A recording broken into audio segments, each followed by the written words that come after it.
Seja bem-vindo à AFAGO. Aqui a gente ensina como se manter atualizado em ginecologia e obstetrícia, mesmo tendo pouquíssimo tempo para estudar. Eu sou o Jader Burtê e hoje eu estou com a Mariana Lubchinski para a gente conversar então sobre os testes de DNA HPV quando dá resultado positivo, especificamente, né? Quando a gente tem resultado positivo, né, Mari? A gente já sabe que quando dá negativo, Sim. bom, o paciente vai para aquela rotina de 5 em 5 anos, né? Agora, quando dá positivo, né, é isso que a gente vai conversar hoje. Exatamente. E o que a gente faz, assim, qual é a conduta, né, frente a um exame DNA HPV positivo para os subtipos ali 16, 18 de HPV? Boa, Mari. Então, assim, ó, o que acontece? Na verdade, quando a gente tem um teste de DNA HPV, PCR, né? O que é que a gente testa? A gente testa 14 genótipos de HPVs oncogênicos, né? O que se sabe, né? O que é que os estudos já nos mostram, já de longa data? Que os dois grandes vilões da história, né, são o 16 e o 18. Mais de 70% dos cânceres de colo de útero e das lesões de alto grau são causados por esses dois, né? O 16 e ou o 18, né? Então, o que aqui a gente vai fazer? Se eu recebo, né?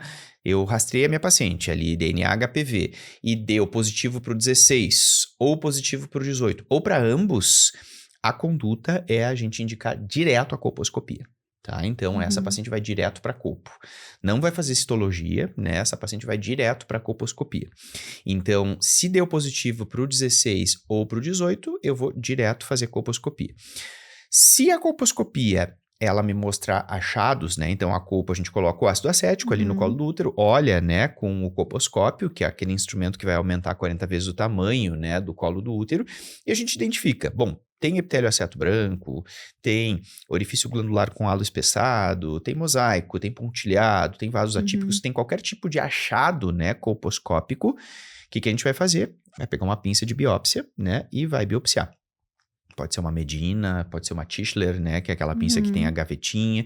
Então, a gente vai pegar uma pinça, né, e vai fazer uma biópsia. Então, essa paciente não faz citologia. Ela vai direto para a colpo e se a colpo tem alteração, vai para a biópsia. A biópsia tira a amostra de tecido e aí, conforme o resultado da biópsia, a gente vai definir qual é a conduta, né? Então, porque a histologia, ela é sempre o padrão ouro, né? Então, se for uma NIC1, a gente só acompanha. Se for uma NIC2, 3, aí a gente vai definir, né, fazer a cirurgia de alta frequência, o CAF, LIP, ou, em alguns casos ainda, né, pode ser feita a conização a frio, conforme a realidade de cada serviço. Isso se deu positivo para o 16 e ou para o 18. Então, ela vai direto para a colpo, né? E digamos que deu positivo para o 16, mas também apareceu ali o 33, por exemplo, que também é oncogênico, né? Mas se tem o 16 ou se tem o 18, a conduta é colposcopia direto. E quando esse DNA HPV dá positivo para os genótipos que não sejam o 16 e o 18, como tu disse, né? Então, se dá positivo, por exemplo, para o 31, se dá positivo para o 33, né, para o 68, outros tipos de DNA HPV que também são oncogênicos, isso é super importante a gente frisar, né, para o pessoal que está nos ouvindo, só se testa HPV oncogênico, né? A gente não vai testar aqueles que causam as verrugas, né? Tipo o 6 e o 11 que causam as verrugas. São só os genótipos de HPVs oncogênicos. Então, assim, se deu positivo para HPVs oncogênicos, não 16 e ou 18, a gente está frente a um grupo, né, de genótipos de HPVs que também podem provocar dano, mas não são tão relacionados assim à carcinogênese quanto o 16 e o 18. Então, essas pacientes, a gente vai receber no próprio laudo já a citologia reflexa. O que é isso? Quando a gente coleta DNA HPV, nesse material que é enviado, né, que é um meio líquido, ele é enviado para PCR. Mas também vai ficar célula ali. Então, é possível fazer também uma colpocitologia oncótica, né? Um CP, um citopatológico. Só que não aquele CP que a gente estava acostumado a fazer no passado, que é o esfregaço em lâmina, né? É o CP em meio líquido, né? Uma citologia em meio líquido.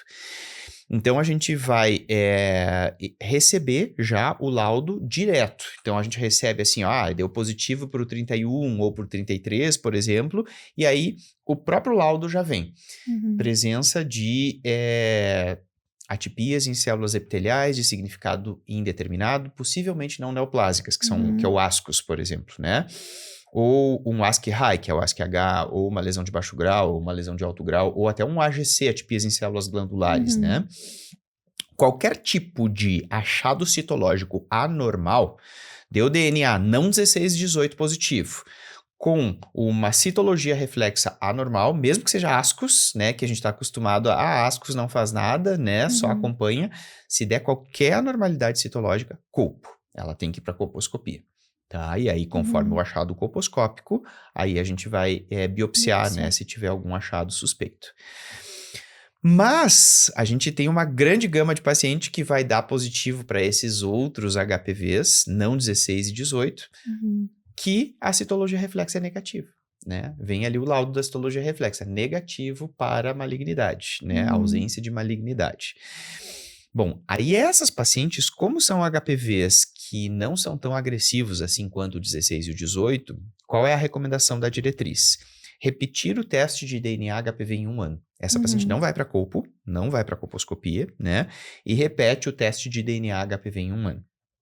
Aí ela volta no ano que vem e a gente faz de novo. Deu DNA HPV positivo, aquele 31, por exemplo, né? Ele segue ali, continua positivo. Vamos ver a citologia reflexa. Vai vir no laudo já a citologia reflexa. Citologia reflexa ASCUS. Opa, ano passado era negativo, agora deu um ASCUS. Tem que ir para colpo, né? Qualquer normalidade citológica, dessas que a gente já está acostumado, né? Do Papa Nicolau, colposcopia. Agora, se deu de novo negativo para a malignidade, ausência de células malignas, segura mais um pouco. Essa paciente não vai para a colposcopia ainda, né? A gente vai mais 1 ano e aí a gente vai repetir de novo o teste de DNA HPV. De novo, 31 positivo, com citologia reflexa negativa para malignidade. Então, aí a gente fechou 2 anos de acompanhamento. Aquele HPV está persistente, né? Ele segue ali 2 anos, mas as citologias sempre negativas. Essa paciente agora vai para colpo. Então, essa paciente tem indicação de fazer colposcopia. A indicação, então, de colpo, né, naquela paciente que tem DNA HPV não 16 e ou 18, é depois de 2 anos de acompanhamento. Aí tu pode me dizer assim, tá, Jader, mas por que não fazer direto a colpo, né? Um exame tão simples que a gente faz em consultório, né? Por que já não faz direto a colposcopia? A colposcopia, apesar de ser um exame simples, é um exame que tem baixa especificidade. A especificidade da colpo é muito baixa. O que isso significa, né? Um exame pouco específico, um exame que tem muito falso positivo. E, de fato, ela tem, né? Quantas vezes a gente faz uma colpo, olha ali aquela mancha branca, né? A gente pensa, opa, tem epitélio branco aqui. E aí a gente biopsia e vem cervicite crônica com metaplasia escamosa, né? Poxa, né? Coilocitose, né? E nada mais além disso. Aí a gente pensa, mas eu vi aquela lesão feia, né? Parece que tem alguma coisa e não tem nada. Sim, porque tem muito falso positivo. Então, é um exame que tem baixa especificidade, é um exame que vai levar a gente a fazer muitas biópsias e muitas vezes essas biópsias não dão nada, né? Sim. Então, por isso que se espera, a recomendação é a gente esperar 2 anos para indicar colposcopia quando é um HPV oncogênico, mas que não é tão agressivo assim quanto o 16 e o 18.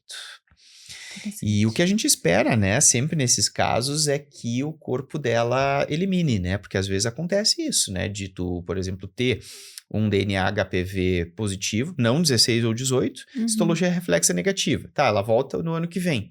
Aí coleta, deu de novo. Aquele 31 segue ali, né? Citologia negativa. Espera, né? O próximo ano, a gente coleta o DNA HPV e dá negativo. O que isso significa? Perfeito, né? Significa que o corpo eliminou, né? Fez o clareamento da infecção viral. É o que a gente quer, né? Sim. Então, tá resolvido, né? E essa paciente não precisou passar por colpo, não precisou passar por biópsia, né? Muitas vezes acaba sendo inadvertidamente indicado aí uma cirurgia, né? Um cone a frio, que seja, né? E essa paciente, no fim, a natureza resolveu, né? O problema. Ótimo. Então, acho que esse era o objetivo, né? Era a gente falar sobre justamente o que fazer, né? Frente a testes positivos. E para quem está nos assistindo, a gente vai continuar o nosso bate-papo aqui, mas aí mais específico, assim, naqueles casos diferentes, né? Paciente que foi inadvertidamente rastreada antes dos 25, ou paciente com imunossupressão, né? O que fazer?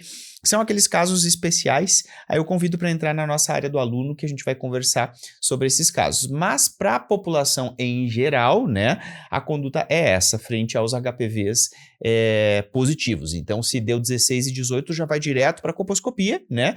E se deu positivo, não 16 e 18, tem que ver o resultado da citologia reflexa. É ela que vai balizar, né, aí a conduta, se ela tiver alguma alteração ou se não tiver alteração. Mari, muito obrigado. Perfeito, eu que agradeço. E para quem tiver, então, interesse em saber um pouquinho mais, né, sobre essa parte mais específica das pacientes imunossuprimidas, ou ainda falar um pouquinho mais das questões técnicas de fazer coteste, que às vezes a gente fica tentado em fazer coteste, convido para entrar na nossa área do aluno que a gente continua. Obrigado, gente. Obrigada.